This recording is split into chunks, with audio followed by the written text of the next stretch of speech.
जय गुरुदेव। सतगुरु जय गुरुदेव जी। मोहे बल एक तुम्हार, तुम बिना हित अपना नहीं। तन मन धन संसार।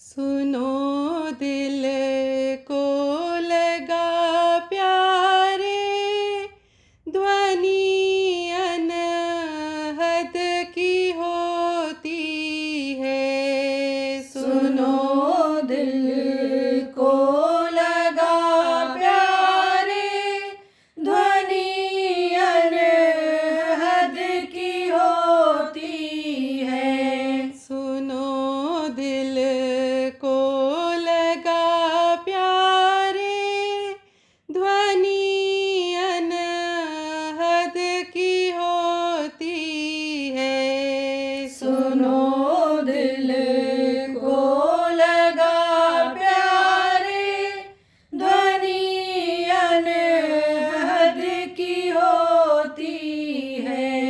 बजे है बांसुरी बीना, शंख घड़ियाल मृदंगा। बजे है बांसुरी बीना, शंख घड़ियाल मृदंगा।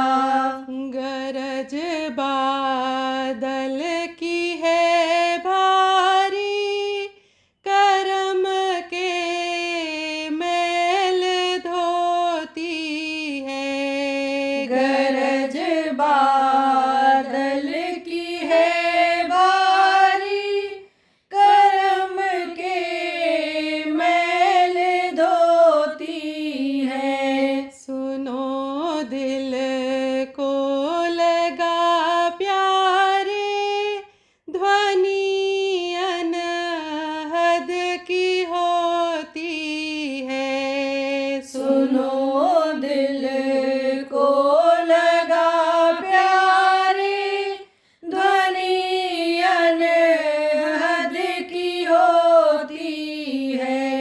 उठो धुन के सहारे से, बदन सारे में गुंजारा। उठो धुन के सहारे से, बदन सारे में गुंजारा। अमृत की धार तालू से, सदा मुख में निचोती है। अमृत की धार तालू से, सदा मुख में निचोती है। सुनो दिल को लगा प्यारे, ध्वनि अनहद की होती है। सुनो दिल को लगा प्यारे,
दिल को लगा प्यारे, ध्वनि अनहद की होती है। जय गुरुदेव, जय गुरुदेव।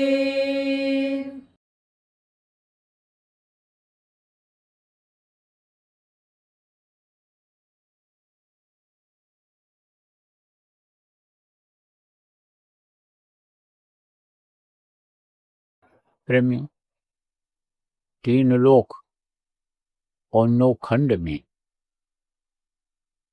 ये जो अपना देश है और देश की ये धरती है, ये धार्मिक देश और धार्मिक भूमि बताया गया है, क्योंकि ज़्यादातर परिवर्तन यहीं से हुआ है, बदलाव यहीं से हुआ है। जब धर्म की हानि होने लगी है, पापी दुराचारी जब ज़्यादा बढ़े हैं, जब सच्चाई रूपी धर्म खत्म होने लगा है, लोग हिंसावादी होने लगे हैं, जीवों पर दया रहम न करके उनको मारने काटने खाने लगे हैं, छल कपट लोगों के अंदर में आ गया है,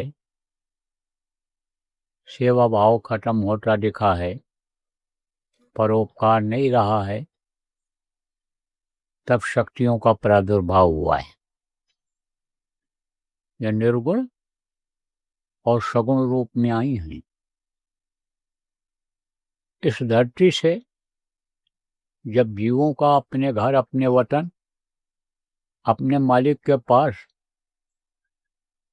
पहुंचना जब बंद होने लगा है, तब संतों का प्रादुर्भाव हुआ है। संत आए हैं और पता करके, समझा करके, हर रास्ता दिखा करके, रास्ते पर चला करके और जन्म मरण से 84 लाख योनियों से छुटकारा दिलाए हैं। अब आप कहोगे सगुण निर्गुण क्या होता है और कौन सगुण थे कौन निर्गुण थे? देखो प्रेमी, सगुण वो होते हैं कि जिनके अंदर माया का अंश होता है और भेजे ऊपर से जाते हैं, लेकिन माया का अंग होता है। और जब माया का अंग होता है तो वो भी मनुष्य इंसान जैसा व्यवहार करते हैं और उसके बाद फिर वो यानी भगवान बनते हैं। जैसे राम भगवान जिनको कहा जाता है, कृष्ण भगवान जिनको कहा जाता है, इन लोगों ने क्या किया था? युद्ध कराया था, लड़ाई लड़े थे, फौज तैयार किया था और उसमें जिताया किसी को, हराया किसी को, श्रेय दिया। किया तो उन्होंने किसके पावर से किया? वो जो पावर उनको मिला था, ऊपर से शक्ति मिली थी, उसके द्वारा उन्होंने इसको किया और कराया, लेकिन श्रेय दूसरे को दे दिया। गोपी और ग्वालों को श्रेय दिया। किसने दिया? कृष्ण ने दिया। पांडवों को श्रेय दे दिया। इसी तरह से राम भगवान जिनको कहा जाता है, उन्होंने बंदर और भालुओं को श्रेय दिया और अपना काम करके और फिर अपने स्थान पर जहाँ से भेजे गए थे वापस चले गए। सगुण ब्रह्म थे और निर्गुण ब्रह्म किसको कहते हैं? निर्गुण ब्रह्म जो यानी विष्णु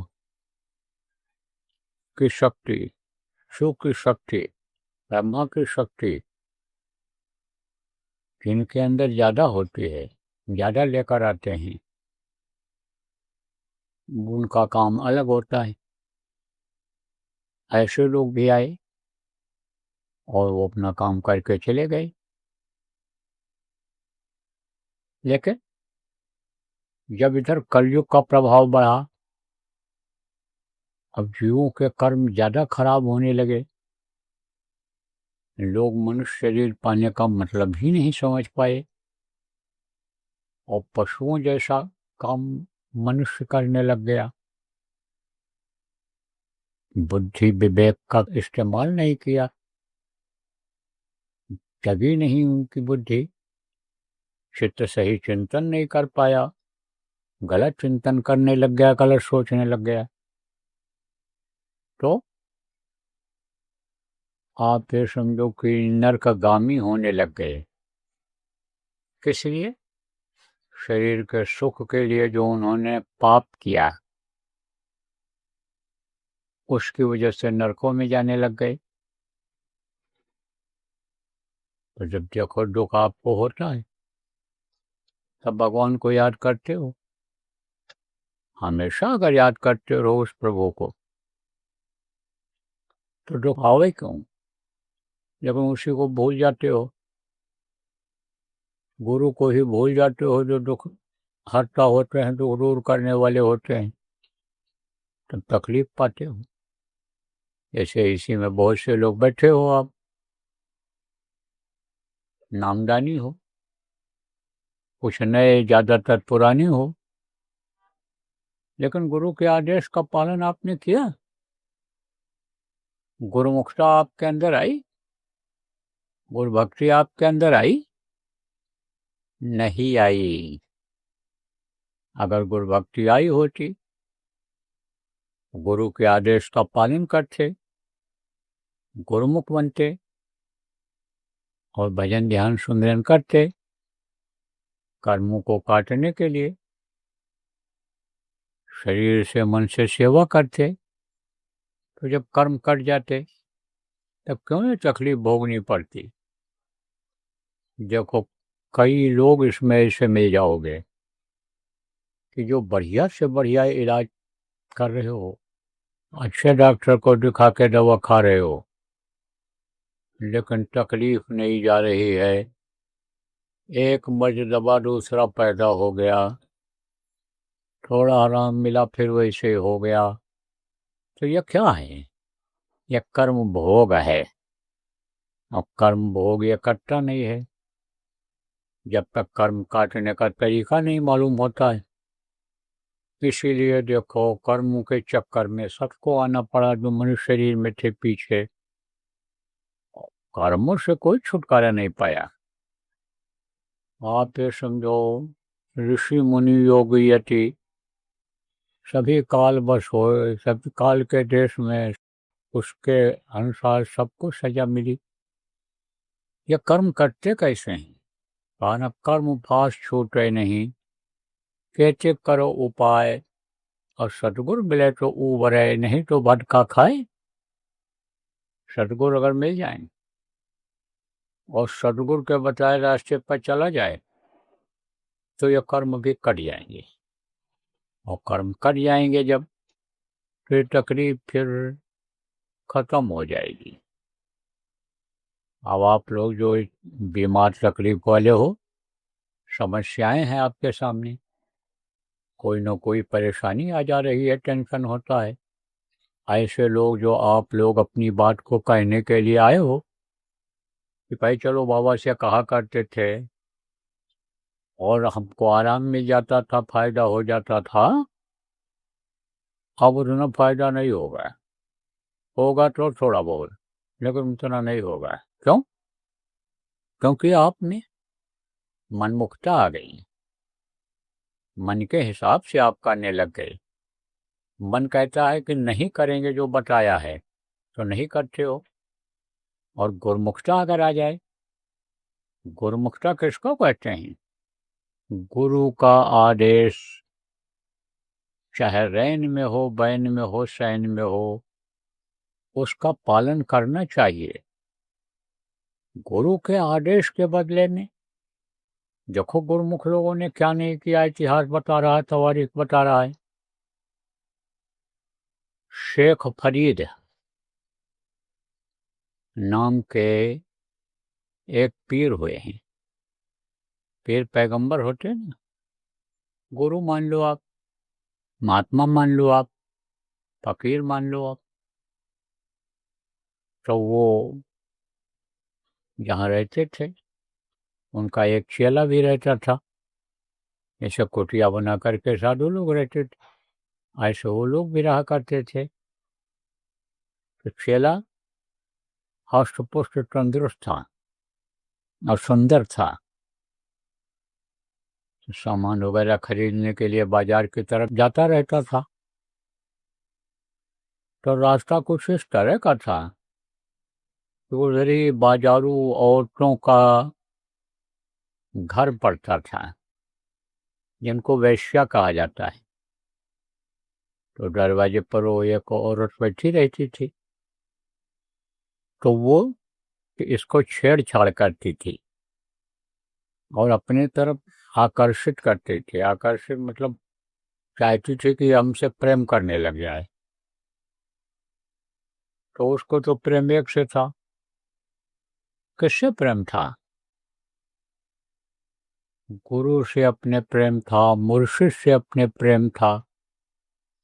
तो जब एक से प्रेम हो जाता है और सच्चा प्रेम होता है, तब बंटता नहीं है प्रेम, और न कोई बांटना चाहता है। जैसे कोई पतिव्रता औरत हो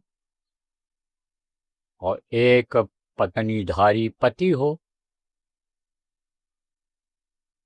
तो उनका प्यार अटूट होता है। अटूट माने टूटने वाला नहीं, बटने वाला नहीं होता है। न पुरुष के ऊपर किसी औरत का जोर पड़ता है और न औरत के ऊपर पुरुष का जोर पड़ता है उसको आकर्षित कर सकता है, उससे प्रेम कर सकता है। ऐसे ही जब सच्चा प्रेम होता है और निष्कपट प्रेम होता है, तब वो उसी को देखता है, उसी को निहारता है। कहा तेरे सिजदे में पाबंदियां हैं। कहा तेरे सिजदे में कौन पाबंदी है? तो कहा जहाँ दमदम पर होते हैं सिजदे, सिर उठाने की फुर्सत नहीं है। कहा कि उस मालिक के प्रभु के दमदम पर यानी समझो कि प्रणाम होता है, फुर्सत नहीं। हमेशा याद करता रहता था वो अपने गुरु को। गुरु के आदेश पर गुरपान होने के लिए तैयार था, क्योंकि गुरुमुख था। गुरुमुख जो गुरु कहते हैं वही मानता है, वही करता है। गुरुमुख अपने मन का नहीं चाहता है कि सम्मान चाहे। गुरु कहते हैं सेवा करो, सेवा करता है। भजन करो, भजन करता है। कोई शर्म नहीं, कोई लिहाज नहीं, जो गुरु काम कह दें उसको करता है, वही गुरुमुख कहलाता है। तो गुरुमुख था, तो उसका प्यार बढ़ता नहीं था, गुरु में ही रहता था। तो एक दिन क्या हुआ, सुबह का समय था, तो गुरु महाराज ने कहा, यानी परीर साहब ने कहा अपने मुरीद से यानी चेला से कि आग ले आ। तो उस समय पर माचिस देशलाई नहीं थी या लाइटर वगैरह नहीं था। उस समय आग को लोग राख में दबा करके रखते थे। अब जब जरूरत पड़ती थी तो राख को हटा करके और आग को निकाल लिया करते थे। आग से ही राख बनती है और राख जल्दी ठंडी नहीं होती है, गर्म बनी रहती है। बहुत से लोग रखो बाटी वगैरह बनाते हैं और सुबह उनको खाना है, रात को खा लिए सुबह के लिए रखना है, तो उसी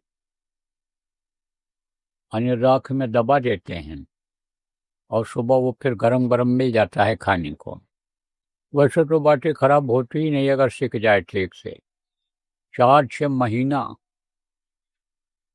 के बाद भी वो अगर जमीन के अंदर पड़ी है तो खराब नहीं होती है। आए माम अनुभव वाली बात बता रहे हैं। गुरु महाराज खुदाई करवा रहे थे आश्रम पर बनाने के लिए कुछ, तो फावड़े में एक बाटी आ गई नीचे से कुछ काफी गहराई में। तो लोगों ने देखा बिल्कुल तरोताजी है, फोड़ा उसको और अंदर का हिस्सा खाया। कहा ये तो बिल्कुल मालूम पड़ता है कि जैसे जल्दी आज ही कल की बनी हुई हो। तो जैसे बाटी होती है दबा दी जाती है, राख है में ऐसे आग दबा देते थे, आग को राख में दबा दिया और जब सुबह जरूरत पड़ी तो निकाल लेते थे। तो आग यानी उनकी बुझ गई थी। पर साहब के यहाँ चला, इन्हें जो आग दबाया था तो मिला नहीं, चल पड़ा। कहाँ चल पड़ा? आग की खोज में। तो एक दो घर उस समय जल्दी जल्दी में खुला हुआ था दरवाजा, तो देखा कि आग तो कहीं जल नहीं रही। पूछा भी तो कहीं नहीं मिला।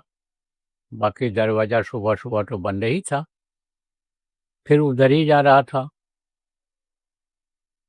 तो वहां पर हुक्का की गंध आई, हुक्का पीने की। वो औरत जो थी हुक्का पीती थी। तो उसने सोचा भाई दुश्मन तो यह है हमारी, दुश्मन है। दुश्मन अगर ना माने आदमी और प्रेम कर बैठे तो फंस जाए। अभी ऐसे को तो दुश्मन ही मान लेना चाहिए कि जो परमार्थ में बाधक होते हैं, भजन भाव भक्ति में बाधक होते हैं, ऐसे को तो दुश्मन ही मान लेना चाहिए। तो बोला कि ये तो दुश्मन है हमारी, हमारे परमार्थ की कमाई में ये बाधक है। लेकिन अब उसके पास और कोई चारा नहीं था। जब देखा कि धुआं की गंध आ रही है तब फरीद साहब का वो चेला सोचा कि भाई गुरु का आदेश का पालन तो करना ही है, आग तो कहीं से भी मिले लेकर जा कर देना है। फिर लेकर तब चला गया घर में, कहा भाई थोड़ा आग हमको चाहिए, दे दीजिए, आपके पास आग है।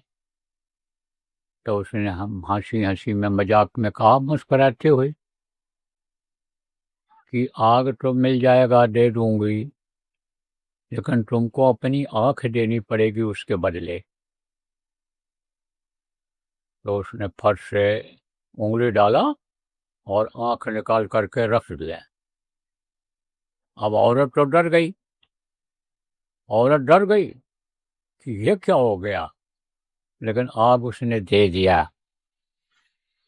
अब क्या किया उसने, जब देखा आंख निकाल के अलग रख दिया, तो उसी औरत ने फिर इनको कपड़ा दिया और आंख कहा भैया इसको लगा लो, तुम रख लो, लगा लो। सोची कहीं केस ना हो जाए, कोई बात हो जाए, पुलिस वाले हमें पकड़ के ले जाएं। अब उन्होंने उस ऐसे उस पर रख लिया, अपना बांध लिया, लेकिन दर्द तो कर ही रहा था। कपड़ा बंधा, जब पहुंचे, कपड़ा बांध करके जब पहुंचे वहां आग लेकर के, तो गुरु जी ने रखवा दिया आग को और पूछा कि आंख में क्या हो गया तुम्हारी, कपड़ा क्यों बांधे हुए? तो बोले कि ये दर्द कर रही है आंख। बोले अच्छा कपड़ा खोलो। कपड़ा खोला तो वो आंख बिल्कुल सेट हो चुकी थी उसमें और कोई दर्द नहीं। ठीक किया उन्होंने। किससे ठीक किया? जिसको स्पिरिचुअल पावर कहते हैं, आध्यात्मिक शक्ति, खुदाई ताकत से उन्होंने ठीक किया। तो एक से एक भक्तों का इतिहास भरा पड़ा है गुरुमुख लोगों का। तो गुरुमुख हो तो छिन में बट गए, जो आदेश हो उसका पालन करे वही गुरुमुख होता है।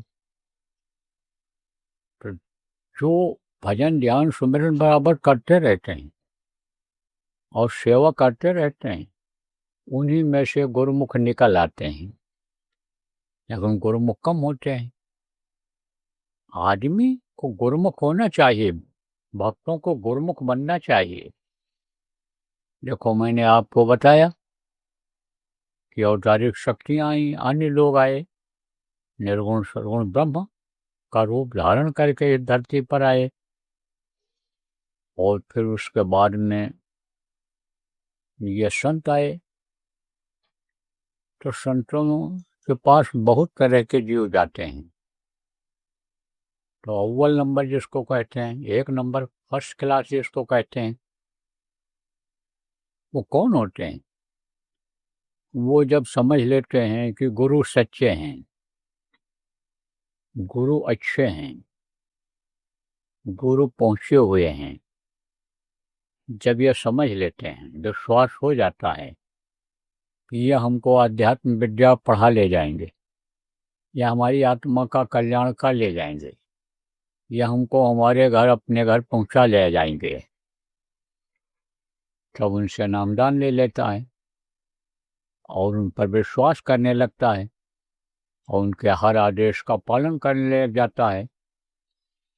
तो सबसे पहला निशाना संतों का क्या होता है कि हम आए वही देश से जहाँ तुम्हारो धाम, और तुमको घर पहुँचाऊँ ना ये एक हमारो काम। एक लक्ष्य एक उद्देश्य कि हम तुमको तुम्हारे घर पहुँचा दें। कहाँ?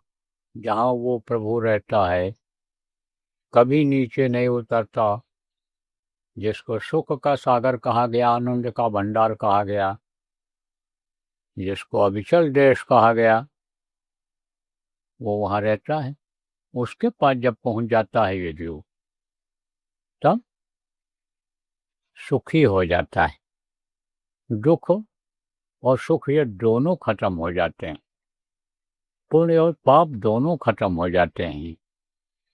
यहाँ का जितना भी है, जल पृथ्वी अग्नि वायु आकाश, काम क्रोध लोभ मोह अहंकार, ये जो समाया हुआ है, ये जो अनिसंदो भरा हुआ है, रजोगुण तमोगुण सतोगुण, ये सब नष्ट हो जाता है रास्ते में ही। मन भी अपने भंडार में रुक जाता है।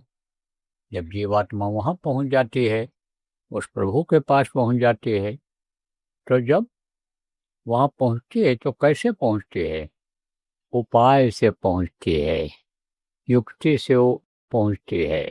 कहते हैं युक्ति से मुक्ति मिलती है, तो वो युक्ति कौन सी है?